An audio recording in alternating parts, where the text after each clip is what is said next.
Pernahkah kalian membayangkan, di tengah pesona budaya Yogyakarta yang begitu kental, akan berdiri sebuah mahakarya infrastruktur modern? Inilah dia, proyek raksasa yang akan mengubah wajah Yogyakarta selamanya, Jalan Tol Lingkar atau Ring Road DIY.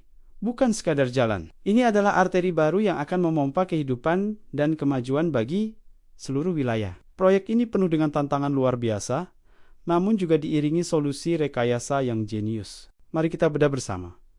Dari awal hingga akhir, bagaimana jalan tol ini dirancang untuk menaklukkan setiap rintangan dan membuka gerbang masa depan bagi Yogyakarta. Bersiaplah, karena kita akan memulai perjalanan menelusuri setiap jengkal dari proyek ambisius ini. Sekarang, mari kita lihat lebih dekat kemana saja jalan tol ini akan membentang. Peta ini menunjukkan keseluruhan rute yang direncanakan. Jalan tol Ring Road DIY ini terbagi menjadi beberapa seksi yang saling terhubung. Dimulai dari Junction Sleman yang akan menjadi titik pertemuan krusial dengan tol Solo-Yogyakarta-Kulon, Progu, lalu melingkar ke arah utara. Dari sana, rutenya akan menyisir sisi utara Yogyakarta, melewati area-area strategis seperti Melati dan Gamping. Salah satu bagian yang paling dinantikan adalah bagaimana jalan tol ini akan melintasi kawasan Monjali atau Monumen Jogja kembali.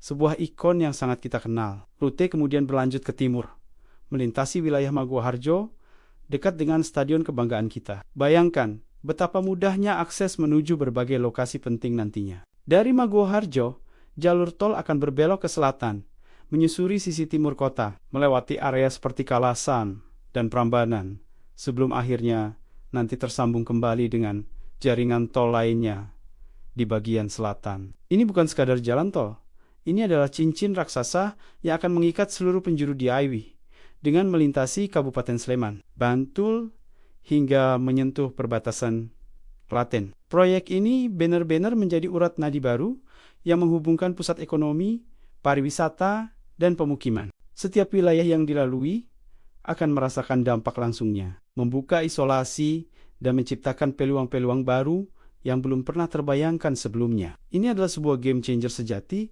bagi konektivitas regional. Membangun jalan tol di atas tanah yang datar itu sudah biasa. Tapi, membangun di atas tanah Yogyakarta itu cerita yang sama sekali berbeda. Salah satu tantangan teknis terbesar yang dihadapi para insinyur adalah kondisi tanah yang sangat beragam. Di beberapa titik, kita akan menemukan lapisan tanah lunak yang butuh perlakuan khusus agar tidak amblas saat dibebani. Di Ciciki Lane, ada lapisan batuan keras yang memerlukan alat berat super kuat untuk menembusnya. Variasi ini menuntut analisis geoteknik yang super detail di setiap meter pembangunan. Tidak hanya itu, topografi wilayah Yogyakarta juga menjadi tantangan tersendiri. Rute jalan tol ini harus melewati perbukitan yang naik turun dan lembah-lembah curam. Para perencana tidak bisa begitu saja membuat jalan yang menanjak terjal atau menurun tajam karena standar keamanan dan kenyamanan jalan tol sangat tinggi. Inilah mengapa kita akan melihat banyak sekali struktur layang atau jembatan panjang yang membentang gagah seolah melayang di atas kontur alam yang ada. Tantangan berikutnya yang tak kalah pelik adalah masalah air. Yogyakarta dikenal dengan curah hujannya yang tinggi. Saat hujan deras, aliran air permukaan bisa menjadi sangat besar. Bayangkan, jika air ini tidak dikelola dengan baik, bisa-bisa jalan tol tergenang atau bahkan memicu banjir di area sekitarnya.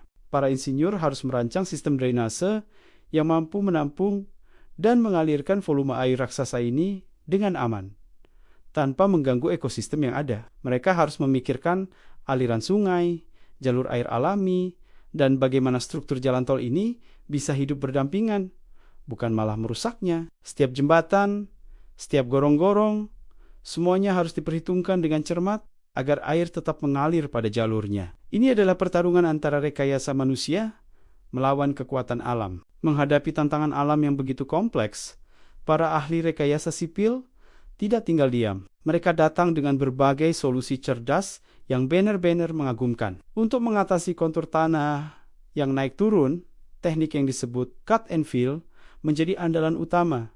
Apa itu cut and fill? Sederhananya begini, tanah dari area perbukitan yang terlalu tinggi akan dipotong atau digali. Material hasil galian ini tidak dibuang begitu saja, melainkan digunakan untuk menimbun area lembah yang terlalu rendah. Jadi, bukit diratakan dan lembah diisi, menciptakan sebuah permukaan jalan yang elevasinya lebih landai dan stabil. Teknik ini sangat efisien karena memaksimalkan penggunaan material lokal dan meminimalkan dampak lingkungan dari pembuangan tanah. Kemudian, untuk menyeberangi lembah-lembah yang dalam atau sungai-sungai yang lebar, solusi utamanya adalah pembangunan gembitan-gembitan megah. Ini bukan sekadar jembatan biasa. Beberapa di antaranya akan didesain untuk menjadi ikon baru Yogyakarta. Kita akan melihat jembatan dengan pilar-pilar raksasa yang menancap kokoh ke dalam bumi, atau mungkin jembatan dengan desain lengkung yang estetik. Setiap jembatan dirancang tidak hanya untuk kuat menahan beban ribuan kendaraan setiap hari, tetapi juga untuk tahan terhadap potensi gempa, mengingat lokasi Yogyakarta yang rawan aktivitas seismik. Pembangunannya menggunakan teknologi canggih, mulai dari pengeboran pondasi yang super dalam hingga pemasangan gelagar beton pracetak yang presisi. Nah, bagaimana dengan masalah air yang tadi kita bahas? Disinilah sistem drainase modern memainkan perannya. Para insinyur merancang jaringan drainase yang sangat kompleks di sepanjang jalan tol. Ada kanal-kanal besar di sisi jalan gorong-gorong raksasa, di bawah badan jalan, hingga kolam-kolam retensi atau penampungan air. Kolam retensi ini berfungsi seperti waduk mini. Saat hujan deras, air akan dialirkan dan ditampung sementara di kolam ini, baru kemudian dilepaskan secara perlahan ke sungai atau saluran pembuangan utama. Dengan cara ini, debit air bisa dikendalikan sehingga tidak menyebabkan banjir. Semua solusi ini menunjukkan bahwa proyek Jalan Tol Ring Road DIY bukan hanya tentang membangun jalan, tetapi tentang menciptakan harmoni antara infrastruktur canggih dan kondisi alam yang unik. Ini adalah wujud kecerdasan rekayasa sipil tingkat tinggi. Lalu, apa artinya semua ini bagi kita, masyarakat Yogyakarta dan sekitarnya? Dampaknya akan sangat besar, terutama dari sisi sosial dan ekonomi. Mari kita lihat dari sisi ekonomi terlebih dahulu. Dengan adanya jalan tol ini, waktu tempuh antar wilayah akan terpangkas secara drastis. Barang dan jasa bisa didistribusikan dengan lebih cepat dan efisien. Ini akan menekan biaya logistik, yang pada akhirnya bisa membuat harga barang menjadi lebih kompetitif. Kawasan-kawasan industri baru berpotensi tumbuh di sepanjang koridor tol, menciptakan ribuan lapangan kerja baru bagi masyarakat lokal. Sektor pariwisata juga akan menjadi salah satu penerima manfaat terbesar. Akses menuju destinasi wisata unggulan seperti Candi Prambanan, Candi Borobudur via Tol Yogo Solo, hingga pantai-pantai di Gunung Kidul akan menjadi jauh lebih mudah dan cepat. Wisatawan tidak perlu lagi terjebak macet di dalam kota.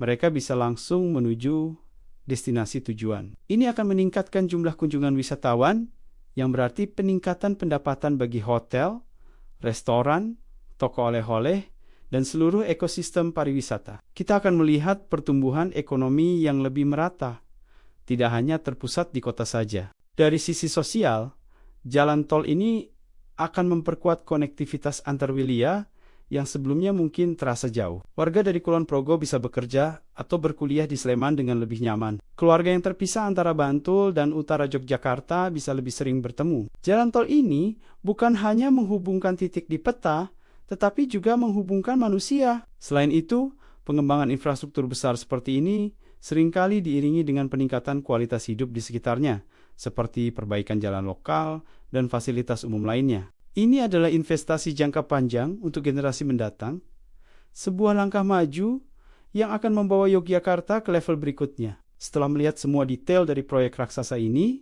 mulai dari rute, tantangan teknis yang luar biasa, solusi rekayasa yang jenius, hingga dampak positifnya bagi kita semua, saya pribadi merasa sangat takjub. Ini bukan sekadar proyek pembangunan jalan, ini adalah sebuah pernyataan, sebuah bukti bahwa Indonesia, khususnya Yogyakarta, mampu berinovasi dan membangun masa depan yang lebih baik. Tentu, setiap pembangunan besar pasti ada pro dan kontranya.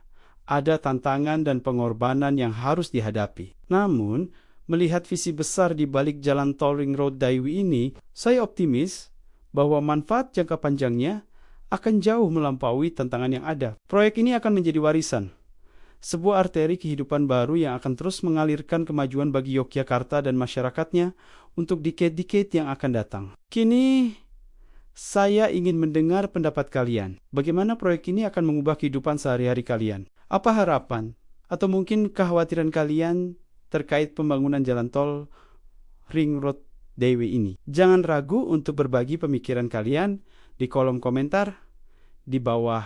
Mari kita berdiskusi bersama. Terima kasih sudah menonton. Jangan lupa like, share, dan subscribe agar tidak ketinggalan video-video menarik lainnya. Sampai jumpa.